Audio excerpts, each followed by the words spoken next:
Hello, my name is Scott Clausen. I'm the Northeast Area Ag Economic Specialist for the Oklahoma Cooperative Extension Service. And today we're going to continue the discussion on alternative enterprises by finishing the topics in the primer acronym, Marketing, Enthusiasm, and Risk. The importance of marketing in the dynamic of developing a business or enterprise is often minimized too much. Oftentimes the passion and enthusiasm is in the growing or development of an item. And we will translate our passion into everyone will want this, or everybody will see the same value in this that I see. Another issue that comes up is that many times people that are involved in traditional production agriculture are used to selling a commodity product, which means we act more as a price taker and don't really devote our time to actually marketing and selling a product. Two issues to think about when we look at marketing. First, we need to look at the facts of the marketplace, and we're going to do this in the next couple of slides. The second is, are we really interested in being a salesperson or establishing a service model? Think about where you do business, where you live. For me personally, there's a specific chain of gas stations that I will choose, even if their gas is a dime higher. More times than not, everything in the store is well kept and functioning, and the people provide great, fast service. It's not necessarily always the most convenient or the cheapest, but that's something we're willing to overlook to receive the service and the quality that we're accustomed to. So despite your business aspirations, are we willing to go to these links to provide a marketing experience for your customer, whether it's a food broker or a storefront or whatever method you may choose to market your product? When we start to analyze market structure, here's some good places to start. Obviously, competitors are important. That's not to say that we should not have any competitors. Competitors can signify that there's a stable base of customers. However, how would we be different?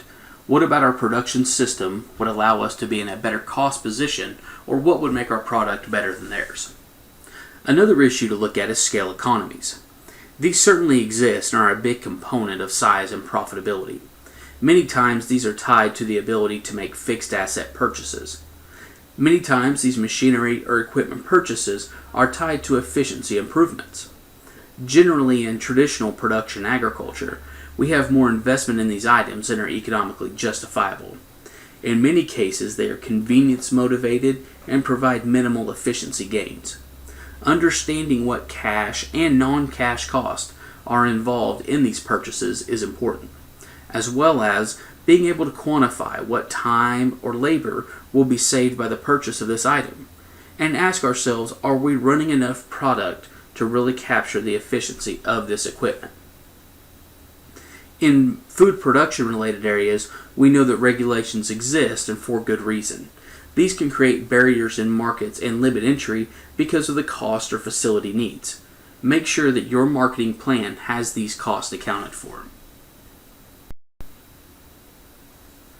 Niche markets typically generate some excitement. For instance, in my part of Oklahoma, everyone typically follows the same growing seasons for vegetables. When one person's sweet corn is ready, typically so is a bunch of the other producers' corn. This results in an oversupply and can push prices down pretty drastically. A thin market generally has an oversupply issue, and as a result, there is a downward price movement and margins are then harmed.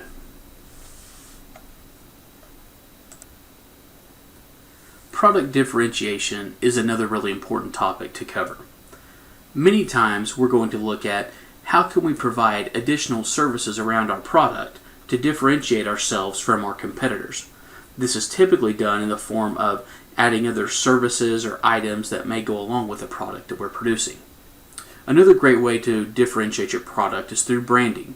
Efforts to promote the current brand that you carry, maybe it's a name or a product, that signifies to consumers or purchasers that that product is going to be better than the product that is listed elsewhere.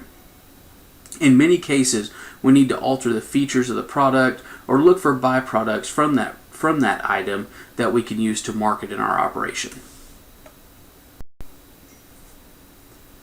Now let's shift our attention away from marketing and into enthusiasm. Here are some good questions to ask about your enthusiasm for this venture. All are important and could use a good answer.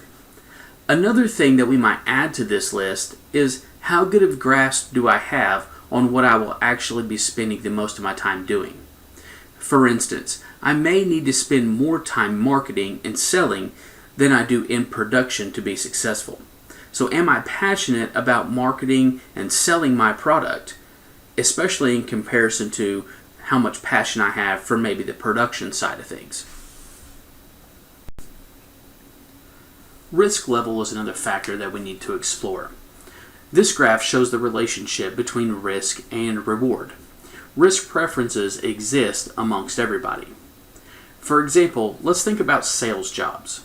Individuals with a high risk tolerance may prefer a job with no base salary but high commission potential.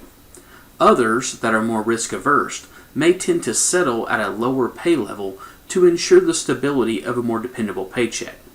This same concept applies in that many of our investments in a business can be classified as high or low risk, and the same for the reward level. So how much risk are we willing to take on in this operation? Risk in this setting can be looked at as any influence or occasion that can harm the ability for the business to succeed. The question above highlights many of the types of risks. We think of production risk in agriculture in the form of weather and pests. Another popular one is financial risk, keeping track of cash flow and answering questions frequently like what is our liquidity and are we solvent? Lastly, what is our comfort level with risk?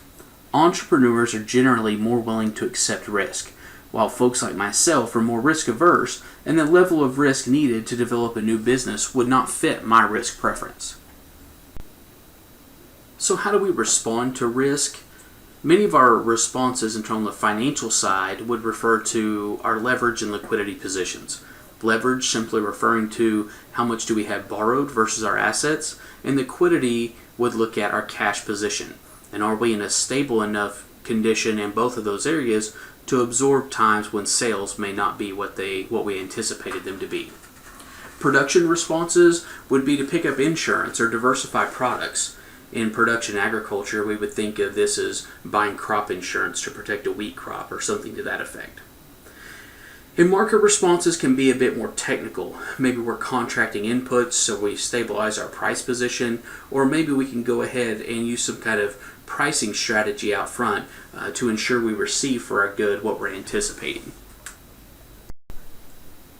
So here's some great information on the 10 steps to investment failure. So we essentially look at this as things not to do. And so a couple of these items that come to mind, we won't go through them all, but a couple of them that are of note here. Lack of interest or knowledge, and I think this is where it comes to, are we really interested in doing what we're going to be doing when we turn this into a business and not a hobby?